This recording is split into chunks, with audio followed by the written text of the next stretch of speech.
عليكم ورحمة الله وبركاته. نبدأ كده نسمي بالله ونصلي على الرسول عليه أفضل الصلاة والسلام. هنعمل معاكم إن شاء الله بإذن الله القرص الفلاح.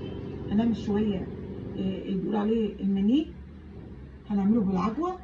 العجوة دي كانت عندي في الفريزر، يعني أنا ما اشتريتش عجوة، العجوة دي كانت عندي حتة في الفريزر وكنت مسيحاها وحاطة عليها سمنة بلدي، طلعتها. أنا ما اشتريتش عجوة، كانت عندي في الفريزر، فأنا هعمل حتة كده بالعجوة والباقي كله هعمله سادة.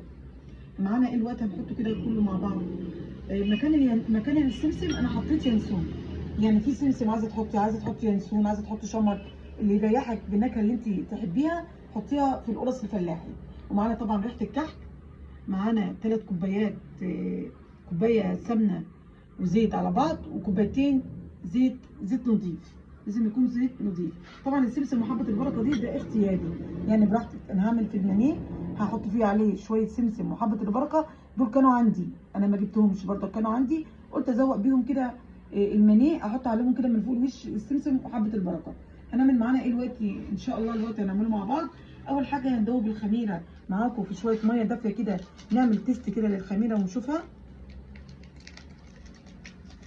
لازم اهم حاجه نعمل تيست الخميره عشان برضك نشوف الخميره ان هي شغاله ولا مش شغاله. نحط كده كيس الخميره كده.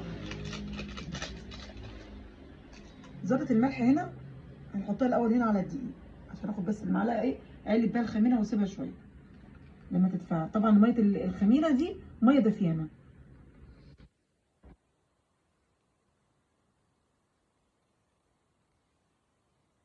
ميه دافيانه يعني ولا سخنه ولا هي ايه ساقعه، دافيانه خالص. هقلب الخميره كده بالمنظر ده كده. طبعا الجو اللي احنا فيه ده، الجو الساقع ده بصراحه بيبقى الواحد عايز ياكل اي حاجه يفطر بيها كده خفيفه. القرص الفلاحه دي إيه اخر النهار الصبح بكوبايه شاي كده، بصراحه بتبقى حلوه قوي وبتبقى ايه طعمها جميل وبتبقى خفيفه. هسيب بقى الخميره كده شويه تتفاعل كده مع حطيت معلقه سكر في الخميره وهسيبها شويه كده ترتاح. لما الخميره تتفاعل مع السكر حطينا معاكم ذره الملح هنا، هنحط معاكم شويه اليانسون. ده براحتكم، يعني اليانسون او الكراويه او السمسم ده براحتكم، حاجه ترجع لكم. يعني كل واحد بيحب النكهه اللي هو يحب يعني يدوقها بيها يحطها في العجينه. هنقلب كده شويه ونخلط اليانسون بالمنظر ده كده ان شاء الله. صلوا على النبي يا جماعه. طبعا هنحط معاكم معلقه من ريحه الكحك او معلقتين، ما نكترش عشان ما تمررش ريحه العجينه ريحه الكحك. هما معلقتين كفايه قوي قوي لريحه الكحك، تديله برضك ريحه حلوه.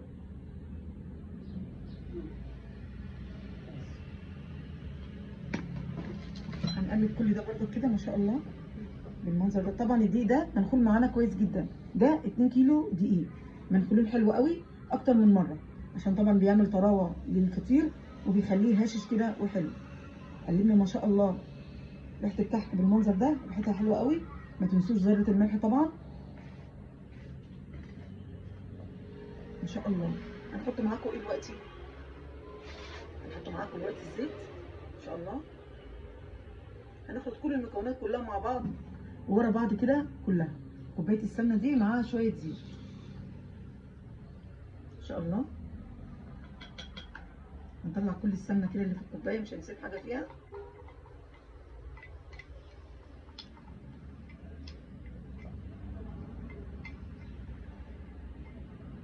هنجيب الكوبايه الثانيه بالمنظر ده كده. ده طبعا زيت نظيف. احلى حاجه طبعا في القرص الفلاحي لما بتتعمل بزيت نظيف او سمنه بلدي، طبعا بتدي طعم احلى طبعا بكتير من السمنه اللي هي النباتي.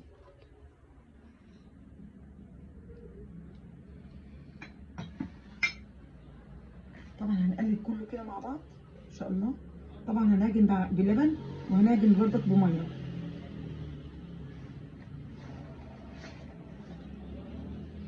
ما شاء الله. هنبس كده العجينه كده على بال ما الخميره طبعا تشتغل وتتفاعل مع السكر.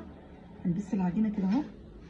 ده مقدار 2 كيلو دقيق، عشان اللي حابب برضك يجرب يعرف وما خدش باله ده قد ايه على الدقيق. ده 2 كيلو دقيق.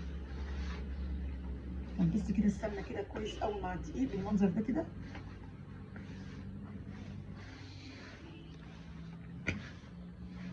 ما شاء الله. طبعا هنعمل كده، نحط الخميره برضك معاكم كل المكونات كلها، وهنعجن بلبن، وبرضك لازم ميه. ادي الخميره ما شاء الله اهي اتفاعلت اهي مع السكر. هنحطها كلها هنا كده.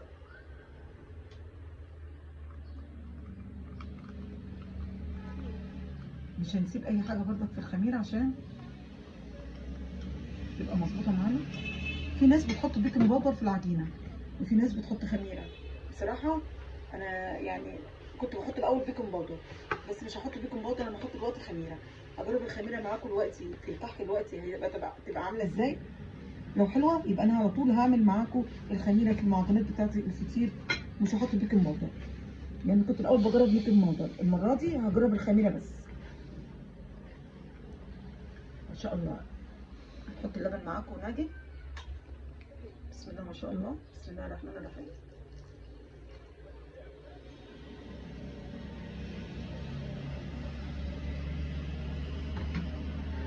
هنعجن كده. طبعا هعجنها بقى معاكم كويس جدا بقى عشان ما اطولش الفيديو عليكم بقى وارجع لكم.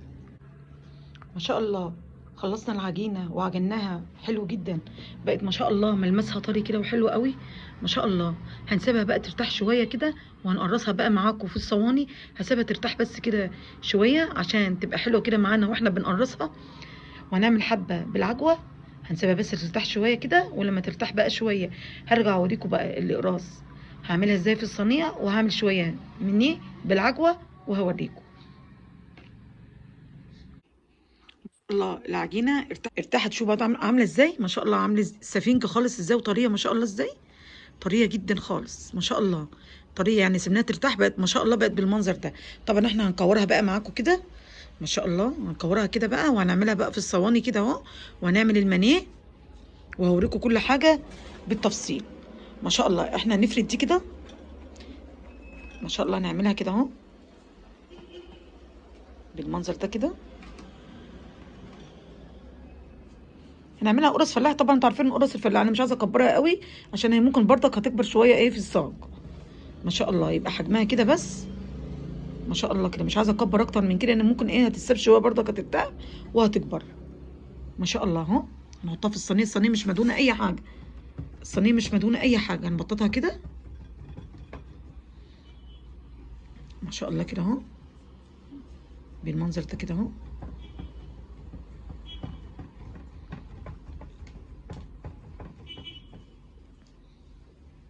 عملنا الصينيه اهي ما شاء الله، مليناها. ما رضيتش اطول الفيديو عليكم، عملت برضك دي يعني اخر واحده هنا في الصينيه. هعمل بقى الصينيه التانيه برضك كلها برضك، هوريكم انا بعملها ازاي ما شاء الله.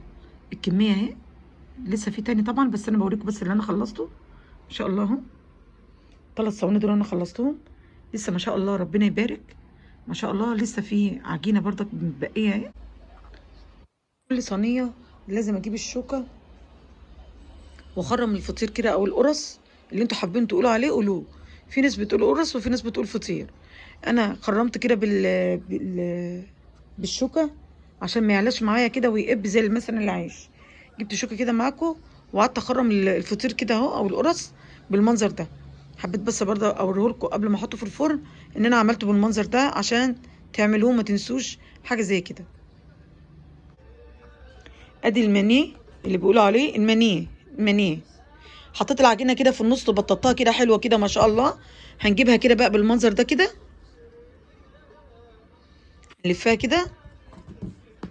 هنلفها كده بالمنظر ده كده زي الرول كده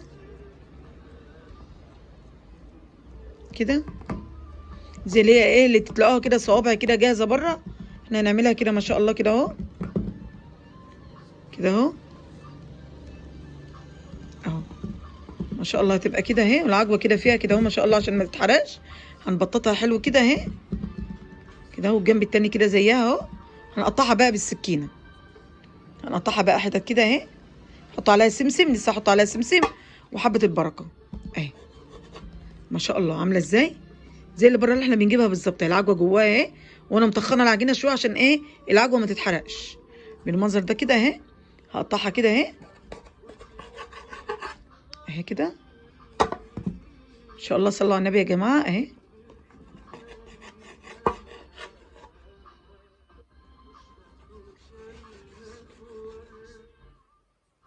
اهي بالمنظر ده كده. هحط عليها بقى شويه سمسم وحبه البركه كده. هعمل كمان معاكم واحده،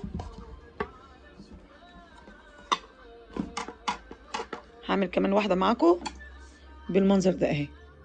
حلوه قوي اهي ما شاء الله اهي، والعجوه باينه اهي من جوه اهي. احط بقى عليها شويه سمسم كده بقى زي الجازه بالظبط اهي. حلوه جدا اهي. انا عيالي بيحبوا العجوه دي، بس انا مش مكتره، لقيت حته بس صغيره عندي بايه في البوتاجاز، إيه في الفريزر بوتاجاز اهي.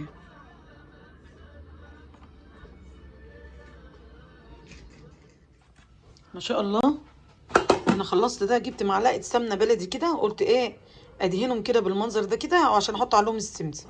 السمنه اللي هي الصفرا اللي هي الايه الفلاح الحلوه ما شاء الله. هعملها كده اهي، هدهن كده عشان احط عليها بقى ايه السمسم. شوف منظرها عامل ازاي. هحط بقى السمسم بقى عليها وايه وحبه البركه كده اهو. الله تبقى زي الجاهزه بالظبط اللي احنا بنجيبها. ما شاء الله مكونات موجوده عندنا في البيت الحمد لله. وعملنا كميه حلوه كده بالاتنين كيلو دقيق ما شاء الله. احسن من جاهز طبعا واوفر اهو. ما بنشتروش من بره كده ما شاء الله، كده انضف واحلى كده اهو.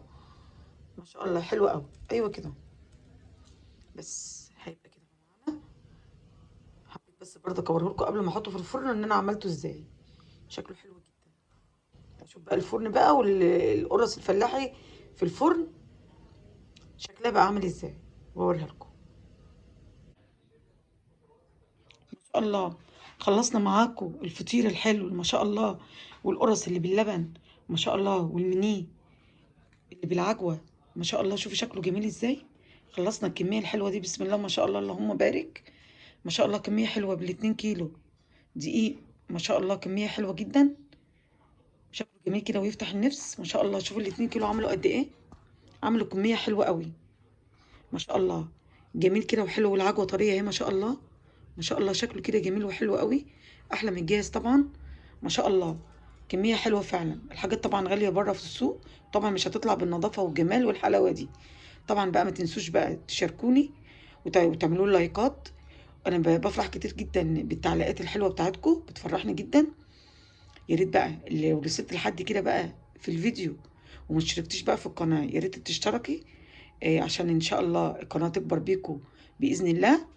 واللي ما اشتركش في القناه يشترك ويفعل زر الجرس عشان يوصلكوا كل جديد. السلام عليكم ورحمه الله وبركاته.